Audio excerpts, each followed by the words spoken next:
ആപ്തസ് ulcer അല്ലെങ്കിൽ വായ്പുണ്ണ് നമ്മൾ പലപ്പോഴും അഭിമുഖീകരിക്കുന്ന വലിയ ഒരു വിഷയമായിട്ട് നമ്മുടെ മുന്നിൽ വന്നു ചേരാറുണ്ട്. എന്താണ് ഈ ആപ്തസ് അൾസർ അല്ലെങ്കിൽ വായ്പുണ്ണെന്ന് നോക്കാം. ഇത് യൂഷ്വലി ഒരു ബിനൈൻ ആയിട്ടുള്ളത്, അതായത് ഇത് വലിയ അസുഖങ്ങളിലേക്കോ ഒന്നും വഴിതിരിക്കാൻ സാധ്യത തീരെ കുറവുള്ള തരത്തിലുള്ള ചെറിയ അൾസറേഷൻസ്, ചെറിയ വ്രണങ്ങളാണ് നമ്മുടെ വായുടെ ഉള്ളിൽ വരിക. വായുടെ ഉള്ളിൽ വരുന്നതെന്ന് പറയുമ്പോൾ അത്തയുടെ കീഴിൽ അല്ലെങ്കിൽ വായ്പുണ്ണ്, സിമ്പിൾ വായ്പുണ്ണെന്ന് പറയുമ്പോൾ ഒരിക്കലും അത് നമ്മളുടെ മോണകളുടെ പുറത്തോ അല്ലെങ്കിൽ നമ്മുടെ പാലറ്റ്, ഉണ്ണാക്ക്, കുറുനാക്ക് എന്നൊക്കെ പറഞ്ഞാൽ ഉണ്ണാക്കിലൊന്നും വരില്ല. സോഫ്റ്റ് ആയിട്ടുള്ള ഭാഗങ്ങളിൽ മാത്രമാണ് ഇത് യൂഷ്വലി വരാറുള്ളത്. അപ്പം ഇത് വന്നു കഴിഞ്ഞാലുള്ള ബുദ്ധിമുട്ട് നമുക്കൊക്കെ അറിയാം. പലതരത്തിലുള്ള ഭക്ഷണം കഴിക്കുന്ന ബുദ്ധിമുട്ടാണ് ഏറ്റവും മെയിൻ ആയിട്ടുള്ളത്, അല്ലേ? പലതരത്തിലുള്ള എരിവ്, പുളിയൊക്കെ ഉള്ള ഭക്ഷണമൊക്കെ കഴിക്കുമ്പോൾ നമുക്ക് ഒരു ഡിഫിക്കൽട്ടി ഫീൽ ചെയ്തേക്കാം. പിന്നെ പല സാധനങ്ങളും നമുക്ക് വിഴുങ്ങുമ്പോൾ ഒരു ബുദ്ധിമുട്ടുണ്ടാവാം, ചൂട് ഭക്ഷണം കഴിക്കുമ്പോൾ ബുദ്ധിമുട്ടുണ്ടാവാം.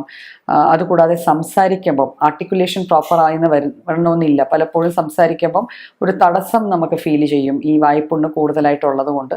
അപ്പം ഇതാണ് ഇതിൻ്റെ മെയിൻ കാരണങ്ങൾ. യൂഷ്വലി വായ്പുണ്ണ് ഒരു റെഗുലറായിട്ട് വരുന്ന ഒരു അസുഖം എന്ന് പറയാൻ പറ്റില്ല. പക്ഷെ എപ്പോഴും ഇതൊരു മെഡിക്കൽ കൺസേൺ അല്ലെങ്കിൽ നമ്മളെ ബാധിക്കുന്നു എന്ന് നമുക്ക് തോന്നുന്നത് ഇത് വന്നു കഴിഞ്ഞാൽ വീണ്ടും വീണ്ടും വരാനുള്ളൊരു ടെൻഡൻസിയാണ്. പലപ്പോഴും ചില ആൾക്കാർ എപ്പോഴും പറയാറുണ്ട്, ഞങ്ങൾക്ക് ഇത് സ്ഥിരമായിട്ട് വരാറുണ്ട്, ഒന്ന് പോയാൽ ഒന്ന് വന്നെന്നിരിക്കും. അവിടെയൊക്കെ നമ്മൾ ഇതിനെ കാര്യമായിട്ട് തന്നെ മാനേജ് ചെയ്യേണ്ടത്. അപ്പം എന്തൊക്കെയാണ് വായ്പുണ്ണ് വരാനുള്ള ഒരാൾക്ക് കാരണങ്ങൾ? അപ്പം അതിൽ മെയിൻ ആയിട്ടുള്ള കാരണം എന്ന് പറഞ്ഞത് നമ്മൾക്ക് ഉണ്ടാകുന്ന ഭക്ഷണത്തിലെയുള്ള ചില ഘടകങ്ങളുടെ കുറവാണ്. അതിനെ നമ്മൾ ന്യൂട്രീഷണൽ ഡെഫിഷ്യൻസീസ് എന്നാണ് പറയുക. അതായത് നമ്മുടെ സ്കിന്നിന്, നമ്മുടെ ത്വക്കിനും, നമ്മുടെ മ്യൂക്കസ് മെംബ്രെയിൻസ് എന്ന് പറയുമ്പോൾ നമ്മുടെ വായിൽ, മൂക്കിൽ, നമ്മുടെ ഉള്ളിലേക്കുള്ള ഓപ്പണിങ്സിൽ ഉള്ള ഒരു തരം ലെയറാണ് മ്യൂക്കസ് മെംബ്രെയിൻസ്. അപ്പോൾ ഈ മ്യൂക്കസ് മെംബ്രെയിൻസിൻ്റെയൊക്കെ ഹെൽത്തിന് വേണ്ടി, അതിൻ്റെ ഒരു ആരോഗ്യത്തിന് വേണ്ടി, കൃത്യമായിട്ട് അത് വളരാൻ വേണ്ടി നമുക്ക് കുറച്ച് വൈറ്റമിൻസിൻ്റെ ആവശ്യം റെഗുലറായിട്ടുണ്ട്. അപ്പോൾ പല വൈറ്റമിൻസും നമ്മുടെ ഭക്ഷണത്തിൽ നിന്ന് കിട്ടുന്നുണ്ട്. പലപ്പോഴും നമ്മുടെ ശരീരത്തിൽ ഓൾറെഡി ആഗിരണം ചെയ്യപ്പെട്ട് സ്റ്റോർ ചെയ്യപ്പെട്ടവയുണ്ട്. അപ്പം ഇത് എന്തെങ്കിലും കുറവ് വന്നു പോയാൽ അത് നമുക്ക് പലപ്പോഴും ഈ രീതിയിൽ സ്കിന്നിൻ്റെ ഹെൽത്തിനെ ബാധിക്കുന്നത് പോലെ തന്നെ മ്യൂക്കസ് മെംബ്രെയിൻസിൻ്റെ ഹെൽത്തിനെ ബാധിക്കും. അതിൻ്റെ ഫലമായിട്ട് വായ്പുണ്ണ് വന്നു ചേരാം.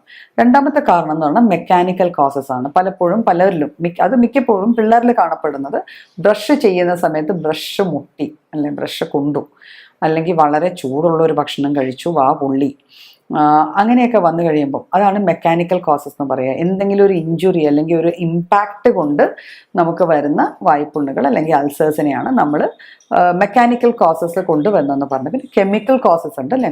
ചില സാധനങ്ങൾ നിത്യമായിട്ട്, അത് കൂടുതലും കാണപ്പെടുന്നത് ഈ തമ്പാക്കു അല്ലെങ്കിൽ പാൻ അല്ലെങ്കിൽ അങ്ങനത്തെ സാധനങ്ങളൊക്കെ ഈ വെറ്റിലയൊക്കെ മുറുക്കുന്ന ആൾക്കാരിൽ. അപ്പോൾ അതിൻ്റെ കൂടെ ഉള്ള പുകല കൊണ്ട് പൊള്ളുക, അല്ലെങ്കിൽ അതിലുള്ള ചുണ്ണാമ്പ്, അപ്പോൾ ഇങ്ങനെ ചില സാധനങ്ങളുടെ ചില കെമിക്കൽസിൻ്റെ പ്രസൻസ് കൊണ്ട് നമ്മുടെ വായിൽ വന്നു ചേരാവുന്ന അൾസേഴ്സിനെയാണ് നമ്മൾ കെമിക്കൽ കോസസ് കൊണ്ടുവരുന്ന ആപ്തെ അല്ലെങ്കിൽ വായ്പുണ്ണെന്ന് പറയുക. പിന്നെ ചില മരുന്നുകൾ, നമ്മൾ കൃത്യമായിട്ട് കുറേ മരുന്നുകൾ, ചില മരുന്നുകൾ ലൈക്ക് ആൻറ്റി എപ്പിലെപ്സി ഡ്രഗ്സ് ഒക്കെ കഴിക്കുന്നുണ്ട്. അങ്ങനത്തെ ചില മരുന്നുകൾ നമ്മൾ റെഗുലറായിട്ട് കഴിച്ചു വരുമ്പം ആ മരുന്നുകളുടെ ഒരു സൈഡ് എഫക്റ്റ് ആയിട്ടായിരിക്കും പലപ്പോഴും നമ്മുടെ വായ്പുണ്ണ് അല്ലെങ്കിൽ ആപ്തെ നമ്മുടെ വായിൽ കാണപ്പെടുക. പിന്നെ വരാവുന്ന കാരണങ്ങൾ ചില ഹോർമോണൽ റീസൺസ് വരാറുണ്ട്. ഹോർമോണൽ റീസൺസ് പറയുമ്പം പ്രഗ്നൻസി സമയത്ത് ചില ആൾക്കാർക്ക് കാണപ്പെടും, ചിലർക്ക് പീരിയഡ്സ് ആവണ സമയത്ത് ഒരു ആപ്തെങ്കിലും വായിൽ വരിക, ഇതൊക്കെ നാച്ചുറലായിട്ട്. പിന്നെ കോമൺലി നമ്മൾ കാണുന്ന സ്ട്രെസ് അൾസർ എന്ന് പറഞ്ഞൊരു സംഭവമുണ്ട്. അതായത് പരീക്ഷകൾ അടുക്കുമ്പോൾ പല പിള്ളേരുടെയും വായിൽ ഇതുപോലെ വന്ന് അവർ ഭക്ഷണം കഴിക്കാൻ പറ്റുന്നില്ല, ഭയങ്കര ടെൻഷൻ കൂടിയിട്ട് വരുന്ന വായ്പുണ്ണ്, അതിനെ നമ്മൾ സ്ട്രെസ് അൾസേഴ്സ് എന്നാണ് പറയുക. അപ്പോൾ വായ്പുണ്ണിൻ്റെ നമ്മൾ സിമ്പിളായിട്ടുള്ള സൈൻസ് ആൻഡ് സിംറ്റംസ് പറഞ്ഞല്ലോ. നമുക്ക് ഭക്ഷണം കഴിക്കാനുണ്ടാവുന്ന ബുദ്ധിമുട്ടുകൾ, ചില ഭക്ഷണം കഴിക്കുമ്പോൾ ഒരു അസ്വസ്ഥതകൾ തോന്നുക, ഇതൊക്കെയാണ് കോമൺ സിംറ്റംസ്. എങ്കിലും ലോങ് റണ്ണിൽ ഇതിങ്ങനെ ഉണ്ടായിക്കഴിഞ്ഞാൽ പലപ്പോഴും പല ഭക്ഷണങ്ങളും മാറ്റിവെക്കുന്നത് കൊണ്ട് തന്നെ മാൽ ന്യൂട്രീഷൻ വരാം, നമുക്കൊരു മാൽ നറിഷ്ഡ് കണ്ടീഷൻ വരാം. ഇതുള്ളത് കൊണ്ടുള്ള സംസാരിക്കുമ്പോൾ ആർട്ടിക്കുലേഷനിൽ വരുന്ന ഒരു ബുദ്ധിമുട്ട് കൊണ്ട് ഒരു ലാക്ക് ഓഫ് കോൺഫിഡൻസ് വരാം, പലപ്പോഴും ഡിപ്രഷൻ വരെ ഇതിൻ്റെ കൂട്ടത്തിൽ വന്നു ചേരാറുണ്ട്. അപ്പോൾ ഇതൊക്കെയാണ് വായ്പുണ്ണിൻ്റെ മെയിൻ ആയിട്ടുള്ള ലക്ഷണങ്ങളും കാരണങ്ങളും. അപ്പോൾ ഇതിനെ നമുക്ക് എങ്ങനെ കോമ്പാക്റ്റ് ചെയ്യാം? അപ്പോൾ ഫസ്റ്റ് തിങ് എന്ന് വെച്ചാൽ നമ്മുടെ ഓറൽ ഹെൽത്ത് മെയിൻറ്റെയിൻ ചെയ്യുക എന്നുള്ള, ഓറൽ ഹൈജീൻ മെയിൻറ്റെയിൻ ചെയ്യുക.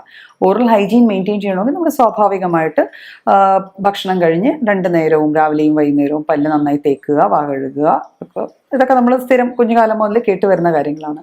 പക്ഷേ വായ്പുണ്ണുള്ള ആൾക്കാർ പലപ്പോഴും പേസ്റ്റിൻ്റെ ഉപയോഗം കുറയ്ക്കേണ്ട അവസ്ഥ വരാറുണ്ട്. പേസ്റ്റിലുള്ള ചില കെമിക്കൽ ഘടകങ്ങൾ നമ്മുടെ വായ്പുണ്ണ് കൂട്ടാൻ ഈ അസുഖം ഉള്ള ഒരു വ്യക്തിക്ക് അത് കൂട്ടാനുള്ള സാധ്യത ഉണ്ടാക്കാറുണ്ട്. അപ്പം അതുകൊണ്ട് ആ ഒരു കാലയളവിൽ ഇപ്പം മൗത്ത് വാഷ് ചേർന്ന പേസ്റ്റുകൾ അല്ലെങ്കിൽ കുറച്ചുകൂടെ സ്ട്രോങ് ആയിട്ടുള്ള പേസ്റ്റുകൾ അപ്പം അത് അവോയ്ഡ് ചെയ്യാൻ നോക്കുക. നമുക്ക് നാച്ചുറലായിട്ട് കിട്ടുന്ന ചില സാധനങ്ങൾ ഉപയോഗിച്ച്, ഇപ്പം മാവല ഉപയോഗിച്ച് പല്ല് തേക്കാറുണ്ട്, ആര്യവേപ്പിൻ്റെ ചെറിയൊരു കമ്പ് ഉപയോഗിച്ച് പല്ല് തേക്കാറുണ്ട്, ഒന്നുമില്ല ഉമിക്കരി ഉപയോഗിച്ച് പല്ല് തേക്കാറുണ്ട്. അപ്പോൾ ഇങ്ങനത്തെ സംഭവങ്ങൾ യൂസ് ചെയ്യാമെങ്കിൽ നമ്മുടെ ഓറൽ ഹൈജീൻ കുറച്ചുകൂടെ മെയിൻറ്റെയിൻ ചെയ്യാൻ പറ്റും. നമുക്ക് വായിൽ ഓൾറെഡി നമ്മളെ ഹെൽപ്പ് ഔട്ട് ചെയ്യാൻ കുറച്ച് ബാക്ടീരിയാസ് ഉണ്ട്, കുറച്ച് ഫ്ലോറ നമ്മുടെ വായിൽ തന്നെ ഉണ്ട്. അപ്പോൾ പലപ്പോഴും ഈ കെമിക്കൽസിൻ്റെ യൂസ് കൊണ്ട് അതില്ലാണ്ടാവുകയും മൗത്ത് വാഷ് ഒക്കെ യൂസ് ചെയ്ത് കഴിഞ്ഞാൽ ചിലർക്ക് വായ്പുണ്ണ് വരാറുണ്ട്. റീസൺ ഇതാണ്, അതായത് നമ്മളുടെ ഹെൽപ്ഫുൾ ആയിട്ടുള്ള ബാക്ടീരിയാസ് നശിഞ്ഞു പോവുകയും അത് കാരണം ഓപ്പർച്യൂണിസ്റ്റിക് ആയിട്ടിരിക്കണം, അത് ഇവർ നശിയാൻ കാത്തിരിക്കുന്ന കുറച്ച് ഹാംഫുൾ ആയിട്ടുള്ള മൈക്രോബ്സ് കാണും. ഇവയെല്ലാം കയറി നമുക്ക് ഈ തരത്തിലുള്ള ഇൻഫെക്ഷൻസ് ഒക്കെ തരാം. പിന്നെ ഇതിൻ്റെ ഒരു വലിയ ഒരു സൈഡ് കോംപ്ലിക്കേഷൻ എന്ന് പറഞ്ഞാൽ ഹാലിറ്റോസിസ്, അല്ലെങ്കിൽ നമ്മുടെ വായിൽ ദുർഗന്ധം വമിക്കാൻ തുടങ്ങും ഈ വായ്പുണ്ണ് ഒരു പരിധി കഴിഞ്ഞ് കുറയുമ്പോൾ. അപ്പോൾ അതും നമ്മുടെ ഒരു എസ്റ്റീമിനെ അല്ലെങ്കിൽ നമ്മുടെ ഒരു കോൺഫിഡൻസിനെ കുറയ്ക്കുന്ന ഒരു കാര്യമാണ്. പലപ്പോഴും പലരുടെയും മുന്നിൽ ചെന്ന് സംസാരിക്കാൻ പറ്റാണ്ട് വരിക, സംസാരിക്കാൻ ഒരു ബുദ്ധിമുട്ട് തോന്നുക. ഇത് ലോങ് റണ്ണിൽ ഹീല് ചെയ്യാതെ തന്നെ നിന്നാൽ ചിലപ്പം പല്ലിൻ്റെ ചുറ്റുമുള്ള മോണകളിലും ഒക്കെ പ്രശ്നങ്ങൾ ഉണ്ടാക്കിയെന്നിരിക്കാം. അപ്പം ഇതൊക്കെയാണ് വായ്പുണ്ണ് നമ്മൾ വന്നു കഴിഞ്ഞാലുള്ള ബുദ്ധിമുട്ടുകൾ, നമുക്ക് മാനേജ് ചെയ്യാൻ പറ്റുന്ന സാധനങ്ങളും. പിന്നെ നമ്മൾ അതിന് ചെയ്യേണ്ട കാര്യം ഞാൻ പറഞ്ഞല്ലോ, ഓൾറെഡി വൈറ്റമിൻസ് റിച്ച് ആയിട്ടുള്ള, അതിൽ vitamin C, vitamin A, vitamin E and K, ഇത് നമ്മുടെ മ്യൂക്കോസ് മെംബ്രെയിൻസിനെയൊക്കെ ഹെൽപ്പ് ചെയ്യുന്ന സാധനങ്ങളാണ്. അപ്പോൾ അതിൽ വരുന്ന ഭക്ഷണ സാധനങ്ങൾ, അതായത് പുളിപ്പുള്ള പച്ചക്കറികളും പഴവർഗ്ഗങ്ങളും, ക്യാരറ്റ് പോലെ വൈറ്റമിൻ എ അടങ്ങിയ ക്യാരറ്റ് പോലത്തെ ക്യാരറ്റ്, പപ്പായ, ഈ ടൈപ്പ് ഓഫ് ഫുഡൊക്കെ നമ്മൾ ഇൻക്ലൂഡ് ചെയ്യുക. പിന്നെ തവിടുള്ള ധാന്യങ്ങൾ ഇൻക്ലൂഡ് ചെയ്യുക. ധാരാളം വെള്ളം, നാച്ചുറൽ പാനീയങ്ങൾ നമ്മൾ കുടിക്കുക. അതുകൂടാതെ കുറച്ച് സ്ട്രെസ് റിലീവിങ് എക്സസൈസസും കൂടെ ചെയ്യുക. ബിക്കോസ് സ്ട്രെസ്സ് വരുന്നത് വായ്പുണ്ണ് കൂട്ടാനുള്ള ഒരു ഫാക്ടറായിട്ട് നമ്മൾ പലപ്പോഴും കാണുന്നുണ്ട്. പിന്നെ ലോങ് റണ്ണിൽ വായ്പുണ്ണ് വന്നു കഴിഞ്ഞാൽ ചിലപ്പോൾ നമുക്കത് എപ്പോഴും ഇറോഷൻ ഉണ്ടാവുന്നതുകൊണ്ട് വീണ്ടും കോംപ്ലിക്കേഷൻസിലേക്ക് ലീഡ് ചെയ്യാം.